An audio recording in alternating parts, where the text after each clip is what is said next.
بسم الله الرحمن الرحيم إن الحمد لله نحمده ونستعينه ونستغفره من يهده الله فلا مضل له ومن يضلل فلا هادي له وأشهد أن لا إله إلا الله وحده لا شريك له وأشهد أن سيدنا ونبينا وحبيبنا وشفيعنا وقرة أعيننا محمدا عبده ورسوله صلى الله تبارك وتعالى عليه وعلى آله وأصحابه وأزواجه وذريته وبارك وسلم تسليما كثيرا. أما بعد فأعوذ بالله من الشيطان الرجيم. بسم الله الرحمن الرحيم. اليوم أكملت لكم دينكم وأتممت عليكم نعمتي ورضيت لكم الإسلام دينا. وقال تعالى: لقد كان لكم في رسول الله أسوة حسنة لمن كان يرجو الله واليوم الآخر وذكر الله كثيرا. وقال النبي صلى الله عليه وسلم: كل أمتي معافى.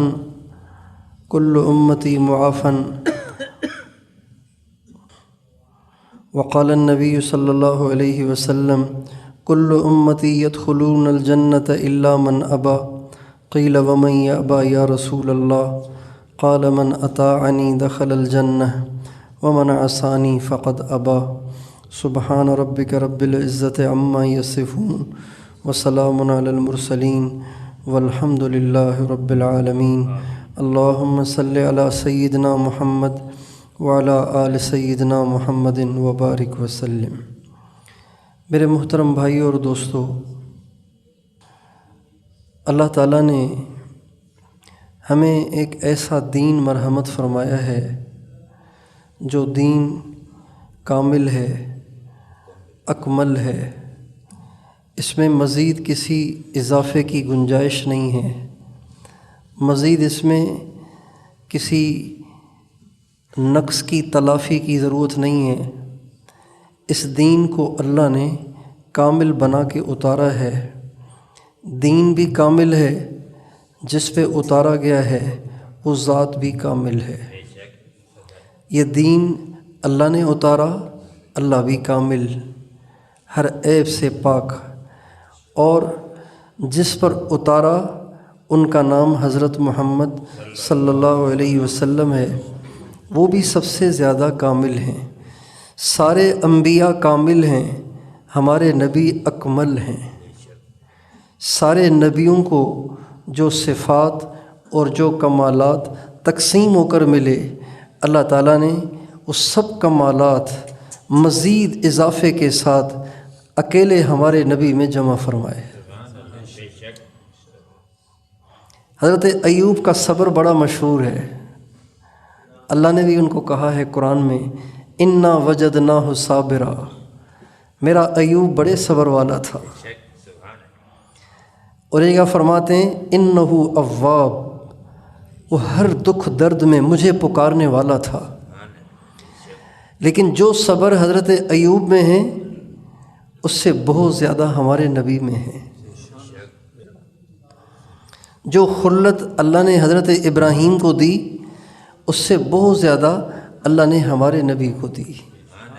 اور جیسی دعائیں حضرت نوح نے مانگیں، اس سے بہت زیادہ دعائیں ہمارے نبی نے مانگیں.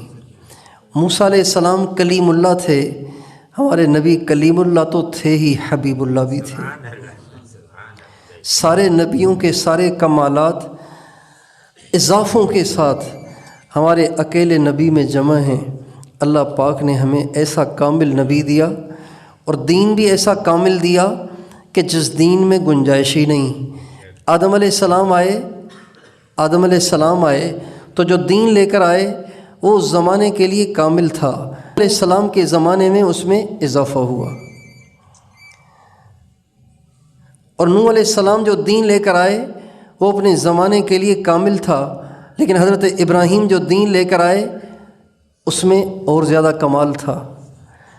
ابراہیم علیہ السلام جو دین لے کر آئے وہ اپنے زمانے کے لیے کامل تھا، لیکن ان کے بعد جو انبیاء آئے وہ اور زیادہ کمالات لے کر آئے، اور زیادہ دین میں اضافے لے کر آئے، یہاں تک کہ وہ دین بڑھتے بڑھتے اضافے ہوتے ہوتے ہوتے ہوتے سرکار دو عالم صلی اللہ علیہ وسلم کے زمانے میں حجۃ الوداع کے موقع پر 9 ذی الحجہ کو عرفات کے میدان میں عصر کی نماز کے بعد اللہ تعالیٰ نے مکمل فرمایا، اور اللہ تعالیٰ نے قرآن پاک کی یہ آیت 9 ذی الحجہ کو عرفات کے میدان میں عصر کی نماز کے بعد اتاری، الیوم اکملت لکم دینکم واتممت علیکم نعمتی۔ اے میرے نبی، وہ دین جو آدم سے چلا تھا آج جا کر مکمل ہوا ہے۔ یہ طر امتیاز آپ کا ہے کہ اس دین نے آپ سے پہلے، یہ دین آپ سے پہلے مکمل نہیں ہوا، آج ہی جا کے مکمل ہوا ہے، اور اب یہ دین ایسا ہے کہ جو مجھے دنیا کے تمام انسانوں کے لیے پسند ہے۔ جب کسی سے محبت ہوتی ہے نا، جب کسی سے محبت ہوتی ہے تو اس کے لیے آدمی ایسے ہی بے انتخاب اور بغیر سلیکشن کے چیز نہیں لیتا، بلکہ ڈھونڈتا ہے۔ یہ جو مائیں اپنی بچیوں کی شادیاں کرتی ہیں تو ان کے لیے کپڑے ڈھونڈ ڈھونڈ کر، بازاروں میں تلاش کر کر کے کہیں جا کے اس کا انتخاب کرتی ہیں، پھر وہ کپڑے خرید کے لاتی ہیں۔ ایسے ہی جو سامنے آیا وہ خرید لیا، ایسے نہیں ہوتا۔ ایسے ہی جب ان کے لیے سیٹ خریدے جاتے ہیں، دلہن کے لیے، دولہے کے لیے سیٹ خریدے جاتے ہیں، تو وہ بھی جو سامنے آیا وہ نہیں لیا جاتا، بلکہ اس کا انتخاب کیا جاتا ہے۔ اور یہ انتخاب کرنا، ڈھونڈنا، تلاش کرنا اور ڈھونڈ ڈھونڈ کے جا کر کسی ایک پہ دل کا ٹکنا، یہ بتا رہا ہے کہ جس کے لیے انتخاب کیا جا رہا ہے اس سے بہت زیادہ محبت ہے۔ ایسے ہی ہے نا بھائی، انتخاب تو جس سے محبت ہوتی ہے اسی کے لیے کیا جاتا ہے نا۔ اللہ تعالیٰ فرماتے ہیں وَرَضِيتُ لَكُمُ الْإِسْلَامَ دِينًا، میں نے اس دین کا تمہارے لیے انتخاب کیا ہے، میں نے اس دین کو تمہارے لیے پسند کیا ہے، لہٰذا اس دین کو چھوڑ کر کسی اور طرف ہماری توجہ کا جانا، ہمارے دھیان کا جانا، ہماری زندگی کا اس کے مطابق گزرنا، یہ گویا اللہ پاک کے انتخاب کو ٹھکرانا ہے، اللہ کے انتخاب کو ٹھکرانا۔ اس لیے دنیا کا سب سے اچھا طریقہ وہ کہ جو ہمارے نبی لے کر آئے، اور ہمارے نبی کا دین کامل ہے، مکمل ہے۔ ہمارے نبی نے ہماری ہر موقع کی رہنمائی فرمائی ہے۔ ہمارے نبی حبیب تو ہیں، طبیب بھی ہیں۔ ہمارے نبی حبیب تو ہیں، طبیب بھی ہیں۔ لوگ صرف ہمارے نبی کو حبیب سمجھتے ہیں، جبکہ ہمارے نبی طبیب بھی ہیں۔ ہمارے نبی حبیب بھی ہیں، ہمارے نبی طبیب بھی ہیں، ہمارے نبی حکیم بھی ہیں۔ ہمارے نبی نے امت کی ہر موقع کی رہنمائی فرمائی ہے۔ آج عام طور سے ایک لوگوں کو پریشانی درپیش ہے، کوئی کہتا ہے کہ جی مجھ پہ نظر لگ گئی ہے، کوئی کہتا ہے جی مجھ پہ کسی نے کچھ کر دیا ہے، کوئی کہتا ہے جی مجھ پہ اثرات ہو گئے ہیں، کوئی کہتا ہے مجھ پہ کسی نے تعویذ کر دیے ہیں، کوئی کہتا ہے مجھ پہ کسی نے کالا جادو کر دیا ہے، کوئی کہتا ہے مجھ پہ کسی نے سفلی علم کر دیا ہے، کوئی کہتا ہے ہمارے گھر میں جنات ہیں، کوئی کہتا ہے ہمارے گھر میں غیبات ہے، کوئی کہتا ہے ہمارے گھر میں پتہ نہیں کیا مسائل ہیں، اور ایک نہ ایک پریشانی ہمارے گھر سے جاتی ہی نہیں ہے۔ یہ اتنا مسئلہ عام ہو گیا ہے، اتنا عام ہو گیا ہے، اتنا عام ہو گیا ہے کہ دنیا دار تو دنیا دار، جو دیندار سمجھے جاتے ہیں وہ بھی اس سے بچے ہوئے نہیں ہیں۔ اب سوچنے کی بات یہ ہے کہ یہ جو ایک مسئلہ ہے، ایک مسئلہ درپیش ہے، ایک مسئلہ درپیش ہے کہ بیوی کو خاوند کی شکل اچھی نہیں لگ رہی، خاوند کو بیوی کی شکل اچھی نہیں لگ رہی، بھائی بھائی سے بیزار ہے، ماں باپ بچوں سے بیزار ہیں، بچے ماں باپ سے بیزار ہیں، کاروبار میں برکت نہیں ہے، کاروبار نہیں چل رہا، اتنی اچھی خاصی دکان ہے، چھوٹی سی گری پڑی سی بیکار سی دکان پہ گاہک بھرے پڑے ہوتے ہیں اور اس میں کوئی گاہک ہی نہیں آتا۔ ایسے ہی زمینداروں کے الگ مسائل ہیں، فیکٹری والوں کے الگ مسائل ہیں، ملازمین کی تنخواہیں بند ہو جاتی ہیں، کھلنے کا نام ہی نہیں لیتی، سال ہا سال تک ملازمین ملازمت کرتے ہیں، ان کو تنخواہیں نہیں ملتی۔ ان سارے مسائل کی نسبت آج کل کی عوام جادو کی طرف کرتی ہے، جنات کی طرف کرتی ہے، تعویذ کی طرف کرتی ہے اور سفلی علم کی طرف کرتی ہے۔ اگر ہم اپنے نبی سے اس کی رہنمائی لیں تو ہمارے نبی صرف ہمیں نماز کی رہنمائی نہیں کرتے، ہمارے نبی اس بارے میں بھی ہماری رہنمائی فرماتے ہیں، اس لیے کہ ہمارے نبی کا دین کامل ہے، ہمارے نبی خود کامل ہیں، ہمارے نبی کا لایا ہوا دین بھی کامل ہے۔ پہلی بات سب سے بنیادی بات یہ ہے، اللہ تعالیٰ قرآن پاک میں فرماتے ہیں ظہر الفساد فی البر والبحر بما کسبت ایدی الناس، دنیا میں جہاں کہیں بگاڑ آتا ہے، چاہے وہ شخصی بگاڑ ہو، چاہے وہ قومی بگاڑ ہو، چاہے وہ گھریلو بگاڑ ہو، چاہے وہ خاندانی بگاڑ ہو، وہ بگاڑ تمہارے اپنے گناہوں کا نتیجہ ہے۔ یہ قاعدہ کلیہ ہے، اسے ہمیشہ ذہن نشین کرنا چاہیے۔ جب کبھی بھی بگاڑ آئے گا، جب کبھی بھی مسئلہ آئے گا، جب کبھی بھی پریشانی آئے گی، اس کے پیچھے اوروں کے تعویذ بھی ہوں گے، لیکن وہ تعویذ اثر تب دکھائیں گے جب ہم میں کوئی فالٹ ہوگا۔ قرآن پاک کے اندر اللہ تعالیٰ نے ہاروت اور ماروت کا واقعہ بیان کیا ہے۔ ہاروت ماروت دو فرشتے تھے جن کو اللہ نے زمین میں آزمائش کے لیے بھیجا تھا اور ان کو جادو کا علم دیا تھا۔ لوگ ان کے پاس آتے تھے، ان سے جادو سیکھتے تھے۔ اللہ تعالیٰ قرآن پاک میں فرماتے ہیں لوگ ان کے پاس جادو سیکھنے آتے تھے اور اس لیے جادو سیکھتے تھے لیفرقوا بین المرء وزوجہ، جادو اس لیے سیکھتے تھے تاکہ خاوند اور بیوی میں لڑائی ہو جائے، خاوند اور بیوی میں جدائی ڈال دی جائے۔ لوگ اس کے لیے کرتے ہیں، جادو کرتے ہیں۔ لیکن اگلی بات اللہ نے ایسی فرمائی ہے جس سے بڑا حوصلہ ہو جاتا ہے، بڑی تسلی ہو جاتی ہے۔ اگر جادو سے جدائیاں ہو جائیں، جادو سے کسی کا کاروبار بند ہو جائے اور جادو سے بچیوں کے رشتوں کی بندش ہو جائے تو پھر تو مسئلہ، اس کا مطلب ہے انسانوں کے ہاتھ میں ہو گیا۔ اب جو جس کی چاہے بندش ڈال دے، جس کی چاہے بچیوں کے رشتے بند کر دے، جس کا چاہے کاروبار بند کر دے، تو مسئلہ تو سارا لوگوں کے ہاتھ میں چلا گیا۔ اللہ تعالیٰ قرآن پاک میں یہ بات فرما کے آگے فرماتے ہیں وَمَا هُمْ بِضَارِّينَ بِهِ مِنْ أَحَدٍ إِلَّا بِإِذْنِ اللَّهِ۔ وہ ہاروت اور ماروت جادو سکھا رہے تھے، لوگ ان سے جادو سیکھتے تھے تاکہ بیوی اور خاوند میں جدائی ڈالیں۔ اللہ فرماتے ہیں لیکن وہ اس جادو کے ذریعے نقصان نہیں دے سکتے جب تک اللہ کا ارادہ نہ ہو۔ وَمَا هُمْ بِضَارِّينَ بِهِ مِنْ أَحَدٍ، وہ کسی کا بال بیکا نہیں کر سکتے جب تک اللہ کا ارادہ نہ ہو۔ مسئلہ واضح ہو گیا، لہذا اب ڈرنے کی ضرورت نہیں ہے کہ مسئلہ جادوگروں کے ہاتھ میں نہیں ہے، مسئلہ عاملوں کے ہاتھ میں نہیں ہے، مسئلہ تعویذ کروانے والوں کے ہاتھ میں نہیں ہے، بلکہ مسئلہ کس کے ہاتھ میں ہے؟ صرف ایک، اور کسی کے ہاتھ میں نہیں۔ جادو والے جادو کریں بھی، ہوگا تب جب اللہ چاہے گا۔ اور جادو کی مثال بالکل ایسی ہے جیسے کسی کے پاس کلاشنکوف ہے، کسی کے پاس کلاشنکوف ہے۔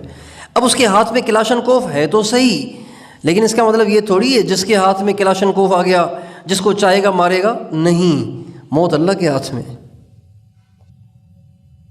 بے شک کلاشنکوف کے فائر سے اثر ہوتا ہے، لیکن یہ گن چلے گی بھی تو اس پہ نا جس پہ اللہ چاہے گا۔ اللہ نہیں چاہے گا تو نہیں چلے گی، اللہ نہیں چاہے گا تو نہیں چلے گی۔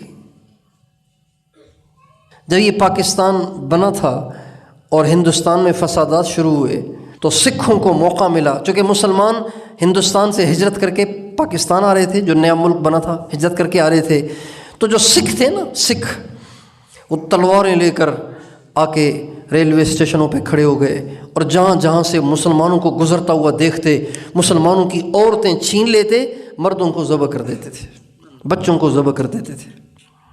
اور ہزاروں عورتیں ایسی تھیں کہ جنہوں نے سکھوں سے اپنی عزتوں کو بچانے کے لیے کنووں میں چھلانگیں مار دیں، دریاؤں میں چھلانگیں مار دیں۔ ایسا ظلم و ستم ہو رہا تھا۔ جب یہ فسادات شروع ہوئے تو اس وقت تبلیغ کے امیر تھے حضرت مولانا یوسف صاحب رحمۃ اللہ علیہ۔ مولانا یوسف صاحب رحمۃ اللہ علیہ نے یہ آواز لگائی کہ اللہ کا عذاب آ گیا ہے، اللہ کی پکڑ آ گئی ہے۔ حالات خراب ہوتے ہیں تب جب اللہ پاک کی پکڑ آتی ہے، جب اللہ پاک کی طرف سے بندوں سے نظر رحمت پھر جاتی ہے تو حالات خراب ہو جاتے ہیں۔ تو فرمانے لگے لہٰذا یہی موقع ہے اللہ پاک کی رحمت کو متوجہ کرنے کا، لہٰذا سب کے سب نکل جاؤ، اللہ کے راستے میں نکل جاؤ۔ باہر تو مسلمان کو چلنے ہی نہیں دے رہے، چنانچہ جن کو اللہ نے ہمت دی انہوں نے جماعتیں بنائیں، اسی حال میں کرفیو لگا ہوا ہے اور جماعتیں چل رہی ہیں، چپ کے جا رہی ہیں۔ چنانچہ ایک جماعت اسی طرح میواتیوں کی نکلی ہوئی تھی اللہ کے راستے میں، اور اللہ کی شان وہ پکڑے گئے، پولیس نے پکڑ لیا ان کو، اور پولیس نے پکڑ کے ڈال دیا ان کو جیل میں۔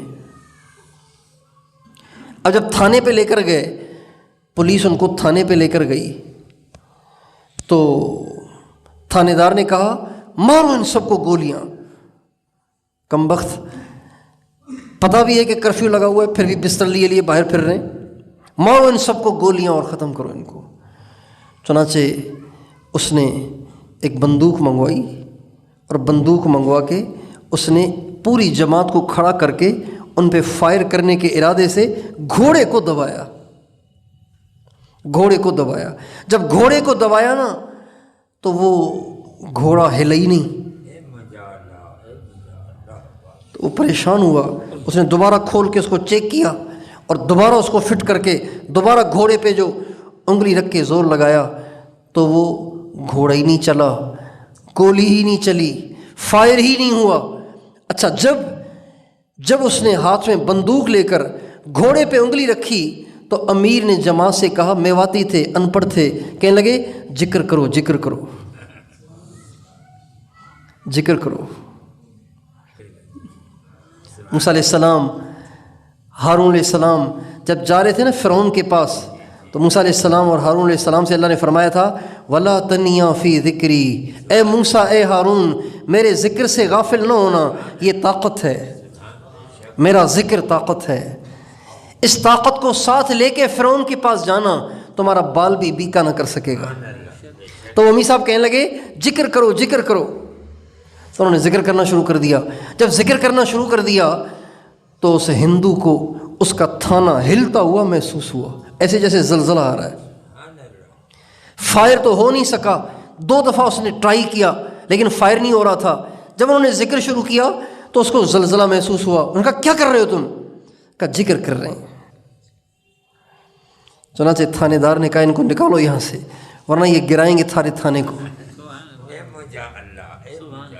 تو بندوق کسی کے ہاتھ میں آ جائے، ضروری تھوڑی ہے کہ ہر ایک پہ یہ فائر ہو جائے، ضروری نہیں ہے کہ جس سے فائر ہو بھی جائے اور وہ مر بھی جائے۔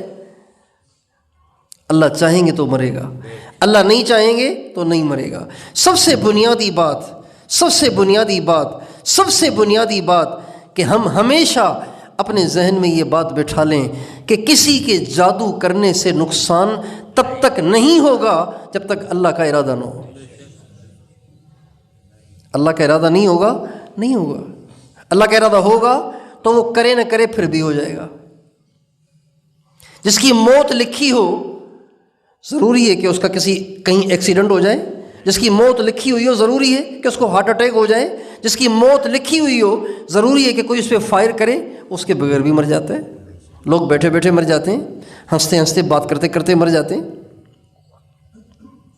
بنیادی بات کہ اللہ کے چاہے بغیر نہ جادو نقصان دیتا ہے، نہ جن نقصان دیتا ہے، نہ تعویذ نقصان دیتا ہے، نہ سفلی علم نقصان دیتا ہے جب تک اللہ کا ارادہ نہ ہو۔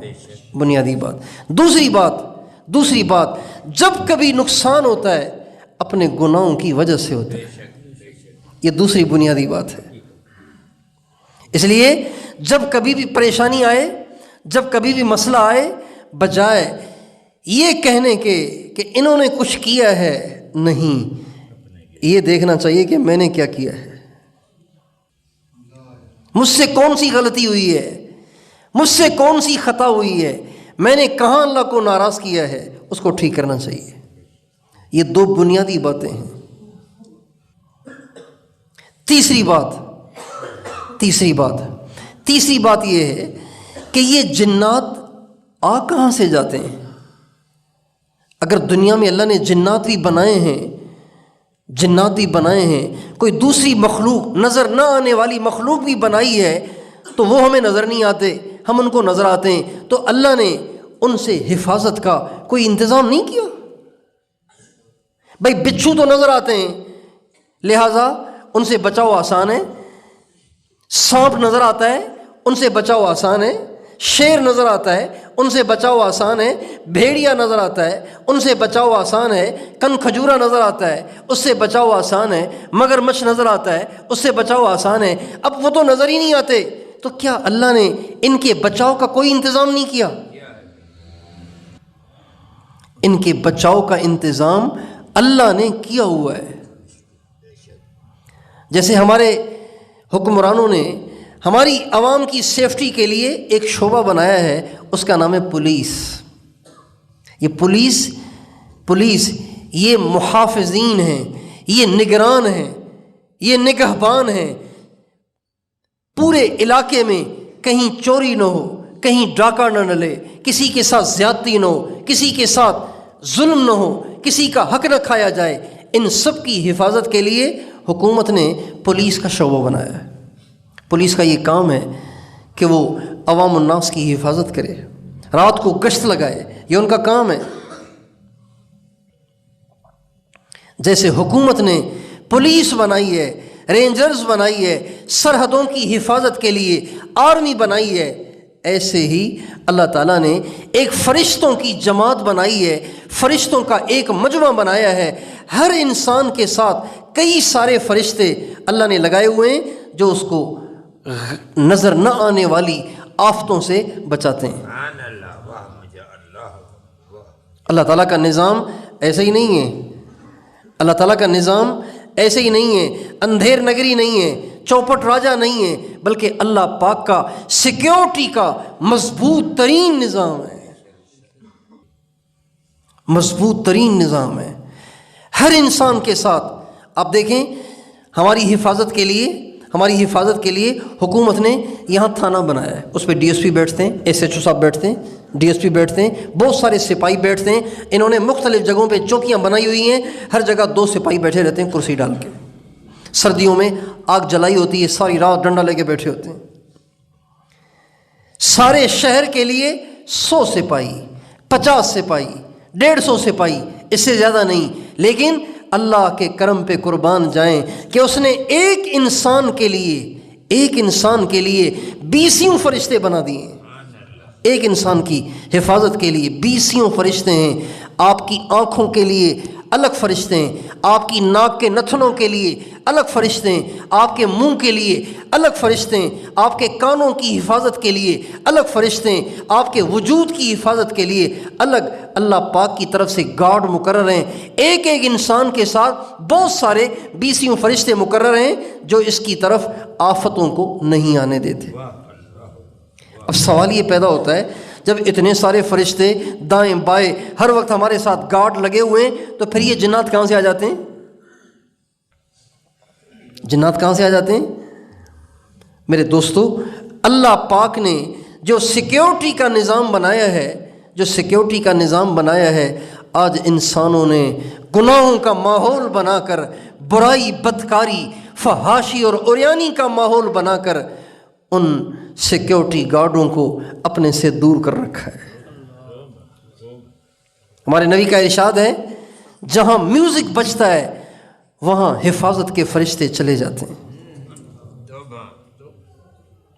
آپ علیہ السلام ایک دفعہ جا رہے تھے تو ایک پورا قافلہ تھا، پورا لشکر تھا، پوری جماعت تھی، تو اس لشکر میں کسی نے اپنے جانور کے گلے میں گھنٹی باندھی ہوئی تھی، گھنٹی باندھی ہوئی تھی۔ ہمارے یہاں بھی بھینسوں کے گلوں میں گھنٹیاں باندھتے ہیں نا، اور یہ بقرعید کے دنوں میں بکریوں کے گلوں میں گھنٹیاں باندھتے ہیں نا۔ ایک شخص نے اپنے جانور کے گلے میں گھنٹی باندھ رکھی تھی۔ آپ علیہ السلام نے فرمایا، اس پورے قافلے کے ساتھ رحمت کے فرشتے نہیں ہوتے جس میں کوئی گھنٹی بجتی ہے۔ ایک گھنٹی کی وجہ سے سارا قافلہ رحمت کے فرشتوں سے محروم ہو جاتا ہے۔ آپ کے موبائل میں بجنے والی گھنٹیاں بے اثر نہیں ہیں، انہوں نے آپ کے سیکیورٹی کے نظام کو درم برم کر رکھا ہے۔ لوگ سمجھتے ہیں یہ مولویوں کو پتہ نہیں کیوں چڑھ ہے گانے سے، میوزک سے، ان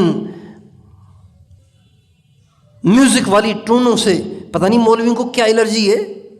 ہمیں الرجی نہیں ہے، اللہ نے منع کیا ہے، اللہ نے روکا ہے۔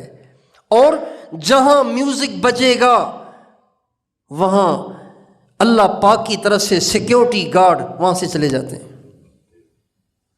اب بتائیے، جس گھر کا دروازہ توڑ دیا جائے، جس گھر کی کنڈیاں کھول دی جائیں اور کوئی سیکیورٹی گارڈ بھی کھڑا نہ ہو تو اس گھر میں چور آئیں گے کہ نہیں آئیں گے؟ بھائی آئیں گے کہ نہیں آئیں گے؟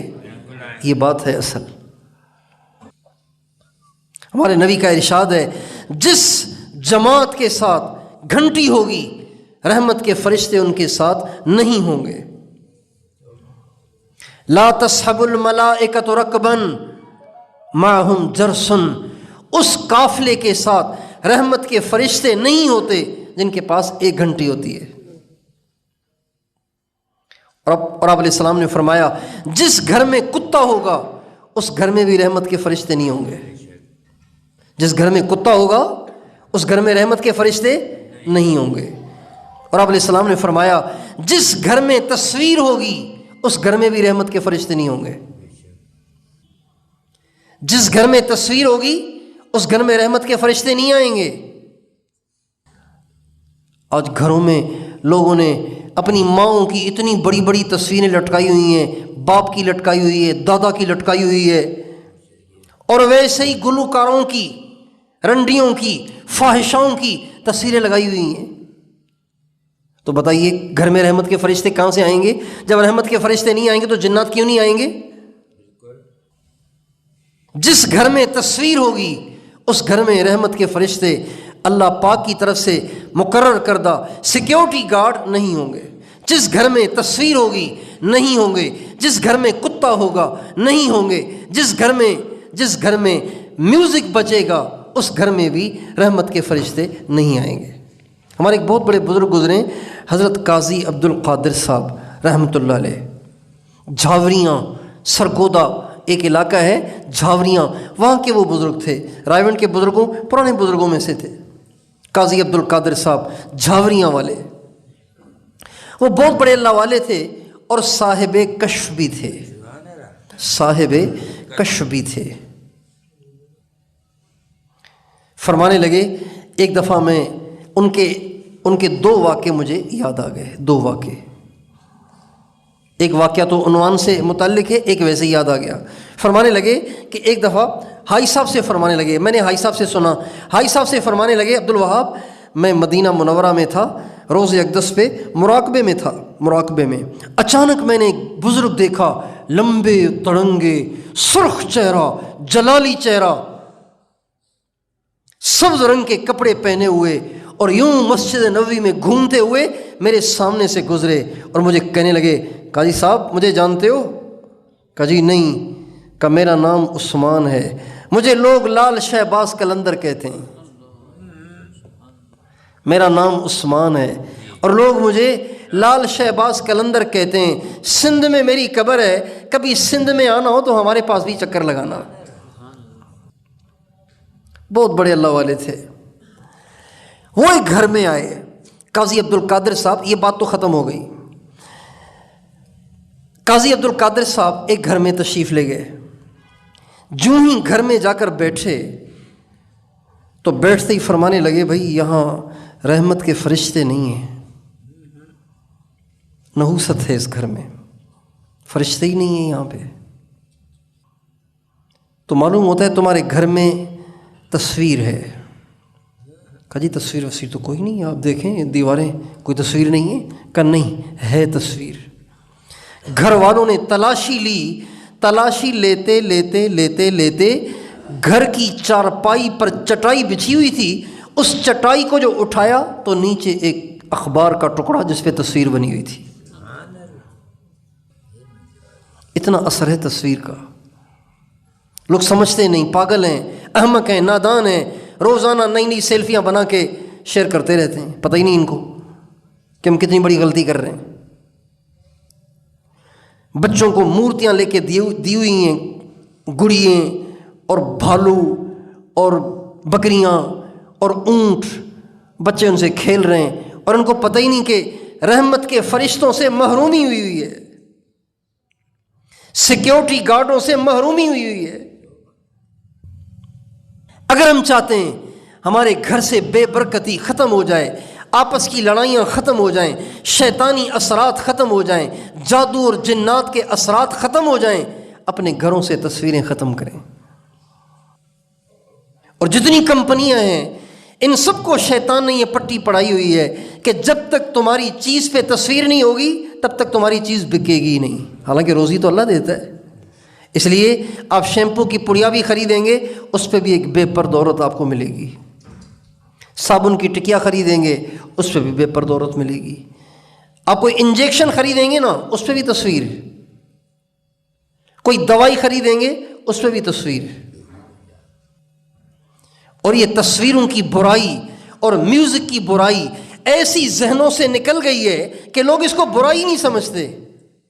ابھی چند دن پہلے ہم یہاں ہمارے قریبی ایک مسجد ہے، وہاں ہماری مسجد کا بیرونی گشت ہوتا ہے، ہم وہاں گشت کر رہے تھے تو جس دکان پہ گئے وہ دکاندار ماشاءاللہ ٹوپی سر پہ پہنی ہوئی، چہرے پہ داڑھی ہے، جو ہی اس کی دکان کے سامنے گئے تو سامنے اس کی دکان پہ جو پڑیاں ٹنگی ہوئی تھیں ان پڑیوں پہ بالکل ننگی تصویریں لگی ہوئی تھیں، عورت کی تصویر اور بالکل ننگی، ارانے بھی ننگی، ٹانگیں بھی ننگی، پیٹ بھی ننگا، سینہ بھی ننگا، اور وہ بڑے میاں کو ہوش نہیں کہ میں یہ کیا اپنی دکان پہ لگائے ہوئے ہوں۔ تو میں نے ان سے کہا یہ آپ نے کیا لگا رکھا ہے، آپ کو پتہ ہے یہ کیا لگا رکھا ہے، اللہ کتنا ناراض ہوگا۔ تو اس کو یہ بات بری لگ گئی، چہرے پہ داڑھی ہے، سر پہ ٹوپی ہے، ننگی تصویر لگائی ہوئی ہے، ہر آنے والا گاہک داخل ہوتے ہی سب سے پہلے بدنگاہی کا شکار ہوتا ہے، اپنے ایمان کو برباد کرتا ہے، اپنی نمازوں کو برباد کرتا ہے، اپنے دل کی دنیا کو اجاڑتا ہے، اس کے بعد اسے چیز خریدتا ہے اور اس کو ٹینشن ہی نہیں۔ اس لیے میرے دوستو، میں وہ چیزیں عرض کر رہا ہوں جو حل ہیں۔ دیکھیں نا، کہیں درد اٹھتا ہے تو جو اناڑی ڈاکٹر ہوگا وہ پین کلر دے دے گا، کہے گا انجیکشن لگا دو، بس فی الحال تو دب جائے گا نا، بعد میں دیکھیں گے۔ جو ماہر ہوگا وہ اس کی جڑ پکڑے گا، یہ درد کیوں ہوتا ہے، اس کا حل نکالے گا۔ یہ جتنے عاملین ہیں جو وظیفے بتائیں گے، تعویذ دیں گے، یہ سب پین کلر ہیں، آپ کے مرض کو دبا دیں گے، ان کے تعویذ آپ کے مرض کو دبا دیں گے، ان کے وظیفے آپ کے درد کو دبا دیں گے، ان کے دم اور درود آپ کے درد کو دبا دیں گے۔ اس کا حل یہ نہیں ہے، اس کا حل یہ ہے کہ آپ اپنا سیکیورٹی کا نظام مضبوط کریں، اپنے اعمال کو ٹھیک کریں، جس وجہ سے یہ سزا مل رہی ہے وہ چھوڑ دیں، وہ برائیاں چھوڑ دیں اور اپنا سیکیورٹی کا نظام مضبوط کریں۔ آپ کب تک لڑیں گے جنات سے جن کو آپ دیکھ ہی نہیں سکتے؟ آپ خود نہ لڑیں، آپ اللہ کے فرشتوں کو سامنے لے آئیں، فرشتے خود ہی ان سے نمٹ لیں گے۔ فرشتے نور کے ہیں اور وہ نار کے ہیں، وہ آگ کے بنے ہوئے، وہ نور کے بنے ہوئے۔ ظاہری بات ہے آگ کہاں ٹھہرے گی نور کے سامنے؟ شیطان جبریل کے سامنے ٹھہر سکتا ہے؟ جیسے ابلیس جبریل کے سامنے نہیں ٹھہر سکتا، ایسے ہی اور فرشتوں کے سامنے دوسرے شیاطین بھی نہیں ٹھہر سکتے۔ اس لیے اگر ہم چاہتے ہیں کہ ہمارے گھروں میں خیر اور برکت ہو، ہمارے گھروں سے پریشانیاں ختم ہوں، نفرتیں ختم ہوں، تو اپنے گھروں سے تصویر ختم کریں، تصویریں نکال دیں۔ صابن کی ٹکیا لائے ہیں، صابن رکھیں اندر، اور جو اس کا پیک ہے اس کو لگائیں آگ، یا اس کو پھینک دیں باہر کچرے کے ڈھیر پر۔ شیمپو لائے ہیں، شیمپو تو ڈالیں کسی شیشی میں، اور اس پڑیا کو ڈالیں ڈسٹ بن میں باہر، گھر میں نہیں باہر۔ دوائی لائے ہیں تو شیشی رکھیں اپنے پاس، اس کا جو پیکٹ ہے، اس کا جو ڈبہ ہے، اس کو پھینکیں باہر۔ اگر شیشی میں بھی تصویر بنی ہوئی ہے تو اس کو گیلا کر کے اس کاغذ کو اتار دیں، اس کو صاف کر دیں۔ جس گھر میں اس کا اہتمام ہوگا وہ گھر کبھی عاملوں کی عملیات کا محتاج نہیں ہوگا۔ اپنے گھروں سے تصویر ختم کریں۔ آپ کے گھر میں کوئی تصویر نہیں ہونی چاہیے۔ اگر آپ نے بچوں کو کھیلنے کے لیے چیزیں لے کر دی ہوئی ہیں، ان سب کو آگ لگا دیں، ان سب کو پھینک دیں، ان سب کو ختم کریں۔ اور اگر آپ کے بچے اس کے بغیر رہ نہیں سکتے تو ان کی گردنیں کاٹ دیں، صرف ان کے دھڑ باقی رہنے دیں۔ گڑیا ہے، اس کی گردن کاٹ دیں، دھڑ دے دیں، بچے کھیلتے رہیں، اس لیے کہ وہ تصویر کے حکم میں نہیں ہوگا، دھڑ کاٹ دیں۔ اپنے گھر میں میوزک نہ بجنے دیں۔ اگر میوزک بجے گا فرشتے چلے جائیں گے، فرشتے جائیں گے، ایک دم جنات گھس آئیں گے، شیاطین گھس آئیں گے، پھر آپ کو پریشان کریں گے۔ اپنے گھر میں میوزک بجنے ہی نہ دیں۔ اور ایسے موبائل جن میں شریف ٹونیں نہیں ہیں وہ موبائل ہی نہ خریدیں۔ جب موبائل خریدیں تو پہلے چیک کریں اس میں کوئی ایسی ٹون ہے جس میں میوزک نہ ہو۔ بہت سارے موبائل ہیں چائنا کے، مثلا ایک کیو موبائل ملتا ہے عام طور سے بٹنوں والا، اس میں کوئی شریف ٹون ہے ہی نہیں۔ بہت سے موبائل ہیں ایسے جن میں کوئی ایسی ٹون ہے ہی نہیں۔ اگر نہیں ہے یا تو ڈلوا لیں یا ایسا موبائل خریدیں کہ جس میں میوزک نہ ہو۔ لوگ تہجد کے لیے الارم لگاتے ہیں اور میوزک بج رہا ہوتا ہے، توبہ توبہ، میوزک سے تہجد میں اٹھیں گے۔ تو اپنے گھروں سے کون کون تصویر ختم کرے گا؟ کسی کونے کھانچے میں تصویر نہ رہنے دیں، لگا دیں سب کو آگ، نکال دیں اپنے گھروں کو۔ اللہ کی قسم اسی دن آپ اپنے گھر میں سکون نہ محسوس کریں، قلبی راحت نہ محسوس کریں تو جو کہنا ہو کہنا۔ اور حضور اکرم صلی اللہ علیہ وسلم نے اپنی امت کی حفاظت کے لیے اعمال بتائے ہیں، ان اعمال کا اہتمام کرنا چاہیے۔ وہ اعمال کیا ہیں؟ اعمال تو بہت سارے ہیں، دعائیں تو بہت ساری ہیں جو ہمارے نبی نے اپنی امت کو بتائی ہیں۔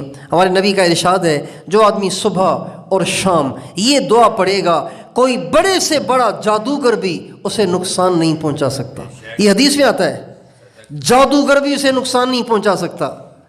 اصبحنا واصبح الملک للہ والحمد کلہ للہ اعوذ باللہ الذی یمسک السماء ان تقع علی الارض الا باذنہ من شر ما خلق وذرأ وبرأ۔ ہمارے نبی نے فرمایا جس نے صبح یہ دعا پڑھ لی شام تک کوئی جادوگر اس پہ جادو نہیں کر سکتا، کسی جادوگر کا جادو اس پہ اثر نہیں کرے گا۔ کتنی آسان بات ہے۔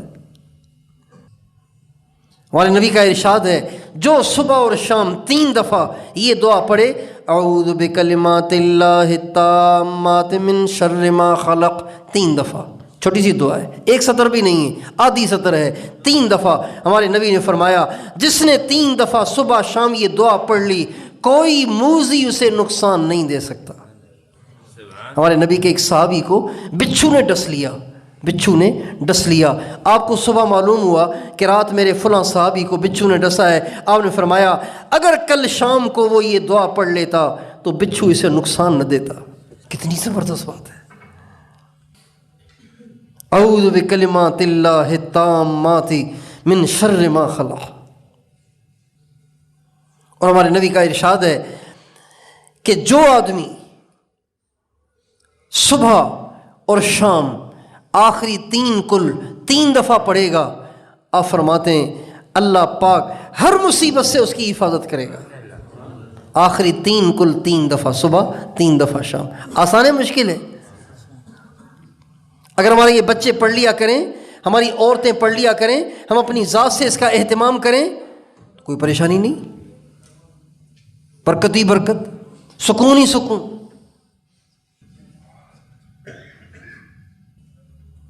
چند معمولات ہیں حفاظت کے لیے۔ یہ جو کتاب ہے نا ہماری توشہ سالک، اس میں حفاظت کے اعمال میں نے اس میں عرض کیے ہیں، تو میں آپ کو موٹے موٹے حفاظت کے اعمال بتا دیتا ہوں، لمبے چوڑے اعمال آپ سے ہو نہیں سکیں گے، یہ ذرا مختصر سے ہیں۔ اگر اس کا اہتمام کریں گے اللہ آپ کی ہر شر سے حفاظت کرے گا۔ نماز تو ہم پڑھتے ہیں نا، نماز تو ہمیں پڑھنی ہے، ہر نماز کے بعد 1 دفعہ پڑھ لیں آیت الکرسی۔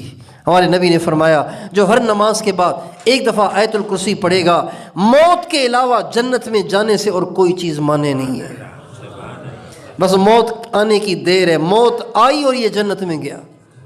1 دفعہ آیت الکرسی پڑھ لے ہر نماز کے بعد۔ کوئی دیر لگتی ہے بتاؤ بھائی؟ ایک کام۔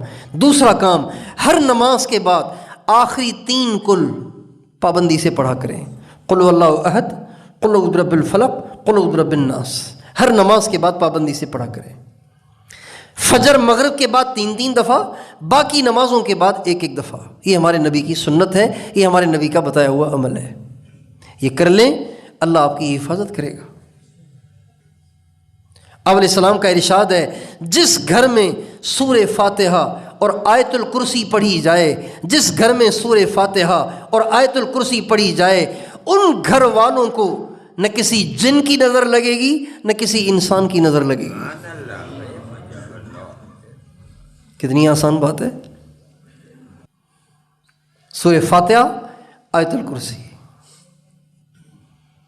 عام طور سے بچوں کو نظر ہے، بڑوں کو بھی نظر ہے، اور ہمارے نبی کا ارشاد ہے میری امت کے اکثر لوگوں کی موت نظر کی وجہ سے ہوگی۔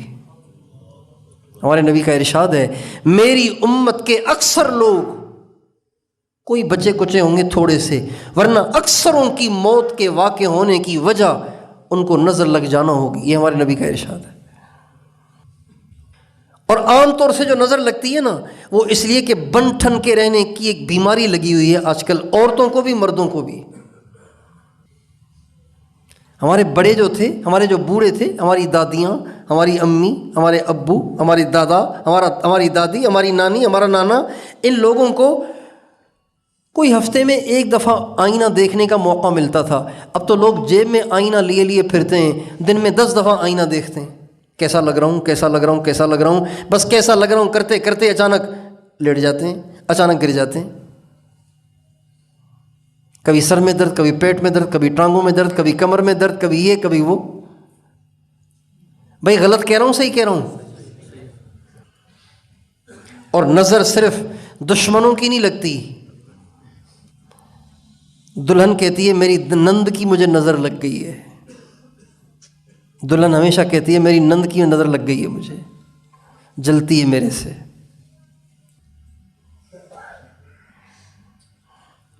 نظر سب سے زیادہ اپنی ذات کی خود کو لگتی ہے، سب سے زیادہ نظر اپنی لگتی ہے، سب سے زیادہ نظر محبت کرنے والوں کی لگتی ہے، دشمنوں کی نظر تو کبھی کبھی لگتی ہے۔ زیادہ نظر اپنی ذات کی لگتی ہے یا اپنے پیار کرنے والوں کی لگتی ہے۔ ماؤں کی نظر لگتی ہے بچوں کو، باپ کی نظر لگتی ہے بچوں کو، بھائی بہنوں کی نظر لگتی ہے بچوں کو۔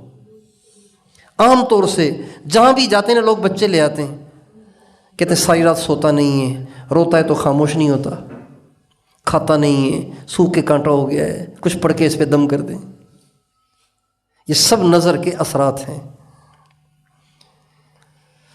ہمارے نبی کا ارشاد ہے جس گھر میں سورہ فاتحہ اور آیت الکرسی پڑھی جائے اس گھر والوں کو نہ کسی انسان کی نظر لگے گی نہ کسی جن کی نظر لگے گی۔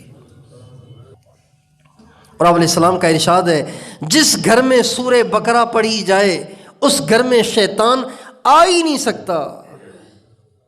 آئے گا تو بھاگ جائے گا۔ اور آپ علیہ السلام کا ارشاد ہے جب انسان السلام علیکم کہہ کر گھر میں داخل ہوتا ہے تو وہ گھر شیاطین سے محفوظ ہو جاتا ہے۔ کتنا آسان ہے۔ ایک شخص ہمارے نبی کے پاس آیا، یا رسول اللہ محتاج ہوں، پریشان ہوں، یہ مسئلہ ہے وہ مسئلہ ہے۔ آپ نے فرمایا جب گھر میں جایا کرو تو ایک کام السلام علیکم کہا کرو، دوسرا کام درود پاک پڑھا کرو، تیسرا کام سورہ اخلاص پڑھا کرو۔ اس شخص نے یہ تینوں کام شروع کر لیے، داخل ہوتے ہی السلام علیکم اور سورہ اخلاص، قل هو اللہ احد اور درود پاک۔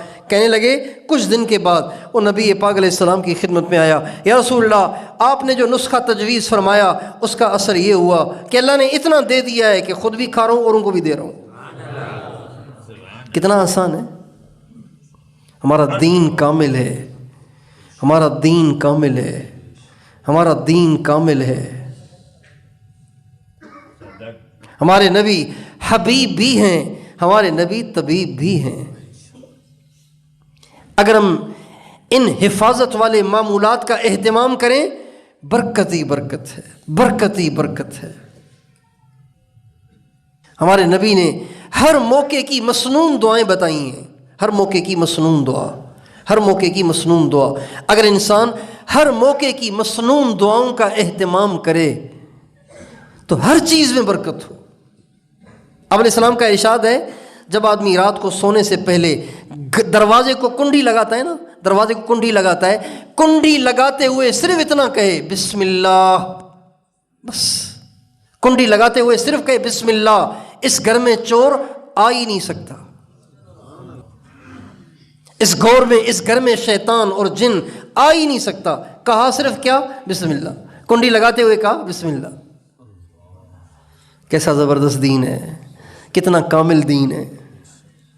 چھوٹی چھوٹی باتیں ہیں، اس کی احتیاط نہیں کرتے۔ ہمارے نبی کا ارشاد ہے رات کو سونے سے پہلے کھانے کے برتن ڈھانک دیا کرو، اس لیے کہ رات کو آسمان سے بیماریاں اترتی ہیں، جب کھانے کے برتن کھلے ہوں تو ان میں چلی جاتی ہیں، جب لوگ وہ برتن استعمال کریں گے تو بیمار پڑ جائیں گے۔ اس کا اہتمام نہیں ہے گھروں میں۔ اس لیے کسی کو بلڈ پریشر ہو رہا ہے، کسی کو شوگر ہائی ہو رہی ہے، کسی کو کولیسٹرول ہو رہا ہے، کسی کو کچھ ہو رہا ہے، کسی کو کچھ ہو رہا ہے، روز نئی نئی بیماریاں، گھر کا ہر فرد بیمار ہے۔ مسنون زندگی میں بڑی خیر ہے، مسنون زندگی میں بڑی خیر ہے۔ ہم لوگوں نے سنت کو بہت ہلکا جانا ہے، حالانکہ سنت بڑی طاقتور چیز ہے۔ اللہ پاک نے ہمارے نبی کے ہر عمل میں وہ طاقت رکھی ہے جس کا ہم تصور نہیں کر سکتے۔ ہمارے نبی کا ارشاد ہے جو آدمی سونے سے پہلے آیت الکرسی پڑھے گا، ایک فرشتہ ساری رات اس کا پہرا دے گا، اور اس آیت الکرسی کی وجہ سے اللہ اس کی بھی حفاظت کرے گا، اس کے گھر کی بھی حفاظت کرے گا، اہل و عیال کی بھی حفاظت کرے گا، اس کے پڑوسیوں کی بھی حفاظت کرے گا، ایک آیت الکرسی کی وجہ سے۔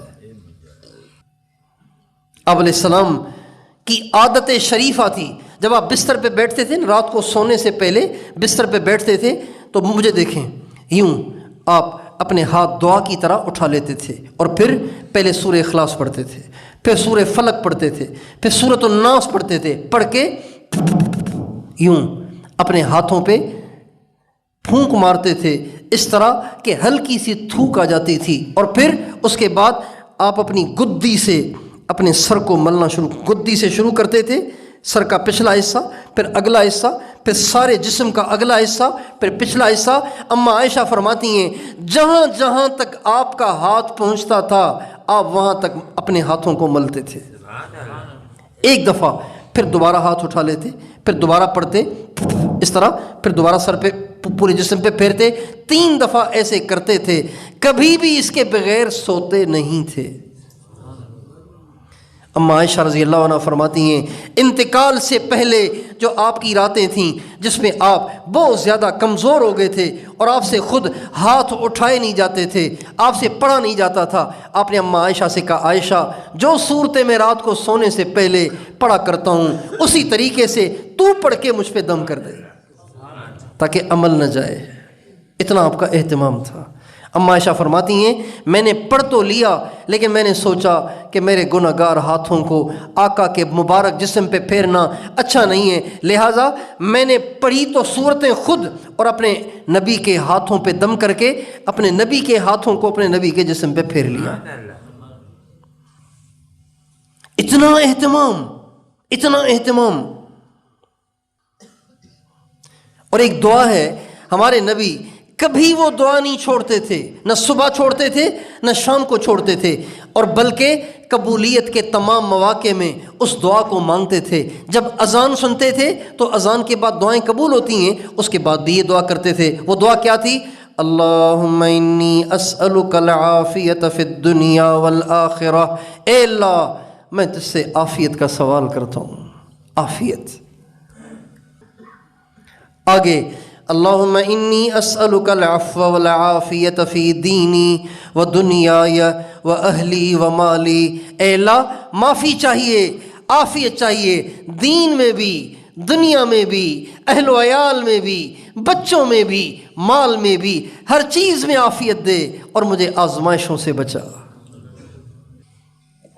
یہ دعا ہمارے نبی صبح شام ہر حال میں، سفر میں ہوتے، حضر میں ہوتے، بیمار ہوتے، صحت مند ہوتے، کبھی نہیں چھوڑتے تھے۔ اللہم انی اسألک العافیت فی الدنیا والآخرہ، اللہم انی اسألک العفو والعافیت فی دینی و دنیای و اہلی و مالی، اللہم استر عوراتی و آمر روعاتی، اللہم احفظنی من بین یدی ومن خلفی وعن یمینی وعن شمالی ومن فوقی واعوذ بعظمتک ان اغتال من تحتی۔ یہ دعا آپ ہمیشہ مانگا کرتے تھے، حفاظت کی دعا ہے۔ اس لیے بھائیوں، ہم اپنی سیکیورٹی کا نظام مضبوط بنائیں، ہر مصیبت دور، ہر پریشانی ختم، راحت ہی راحت، آسانیاں ہی آسانیاں، مزے ہی مزے، دنیا میں بھی آخرت میں بھی۔ تیار ہیں انشاءاللہ؟ اور بنیادی چیز جس کی وجہ سے یہ مسائل آتے ہیں وہ گناہ ہیں، اس سے ہم توبہ کریں۔